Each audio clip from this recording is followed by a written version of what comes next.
Hello guys, today we're going to talk about self-sabotage part 8, and this is a series of my self-sabotage series. I hope you guys are going to enjoy it. Today it's going to be about understanding and mastering your instincts. First and foremost, follow your gut instinct without getting scared of the future. You have to understand something, that the gut instinct only happens in the present moment.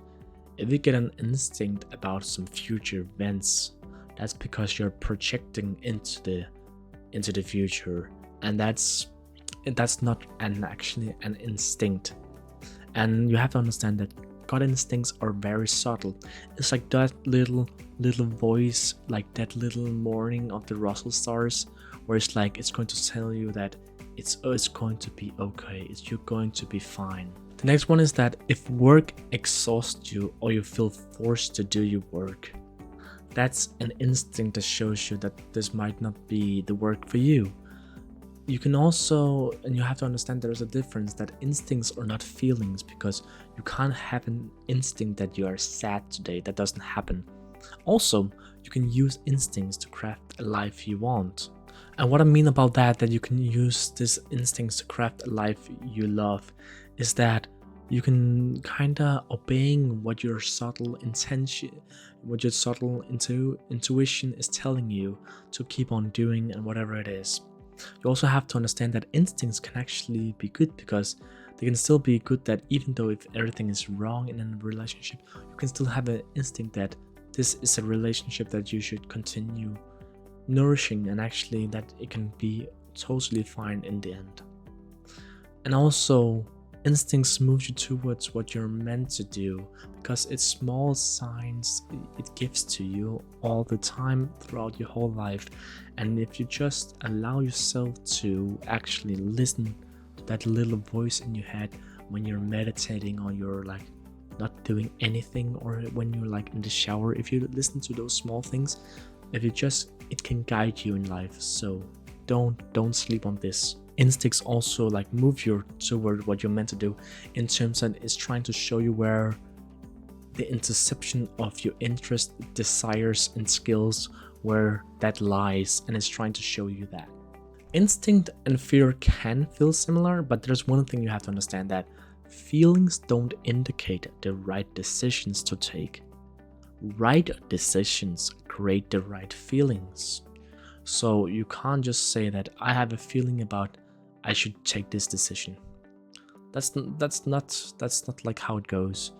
You do a thing, and then if it creates the right feelings, let's say you go into a board meeting and you want to make a deal, but if you're trying to make this decision but it doesn't feel right, then you know that's an instinct that, oh, this is actually not something that you should do.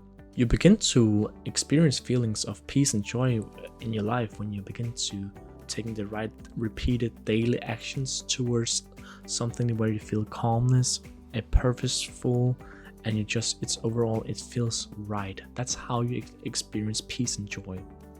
And the way you can master your life is actually by mastering and organizing your feelings. And how do you organize your feelings?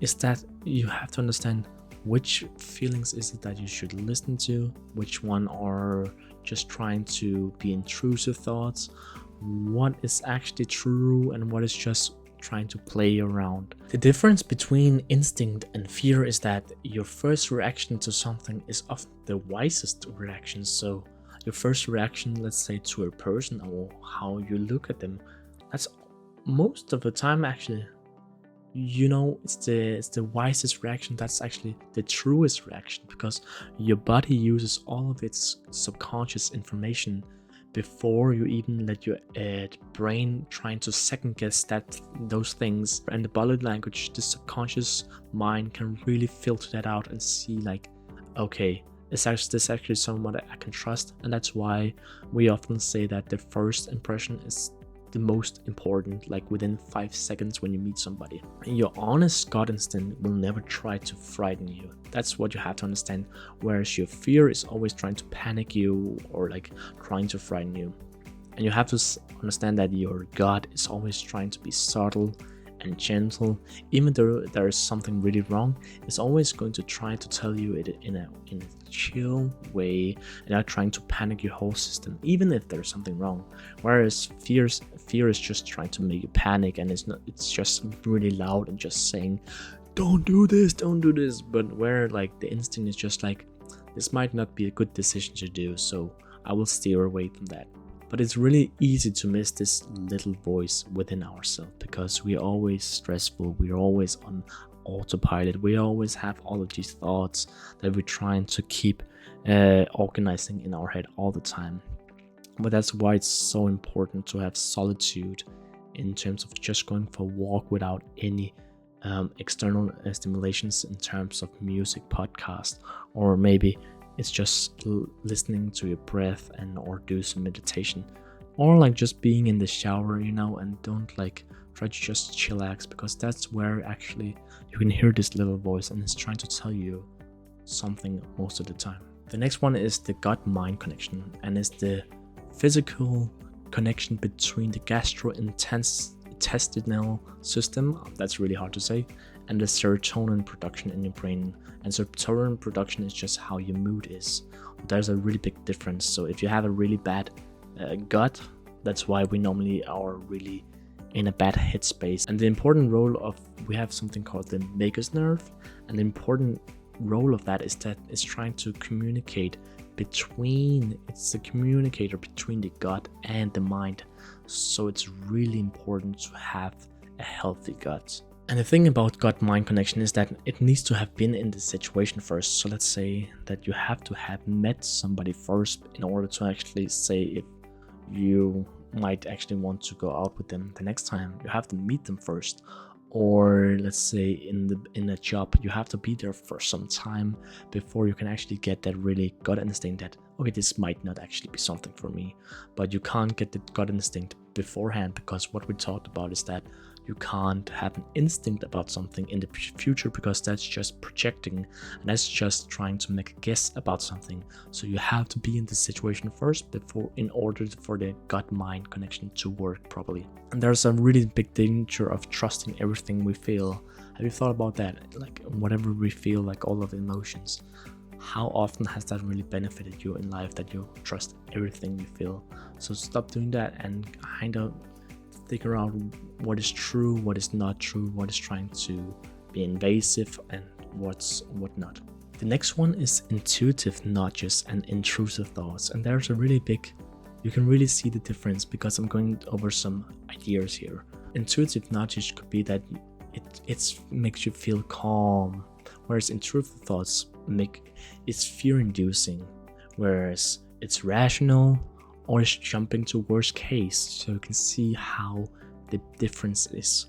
Try to think in your own life, when did this happen to you? Do you normally have the one on the left, which is the intuitive, or do you more have the intrusive thoughts?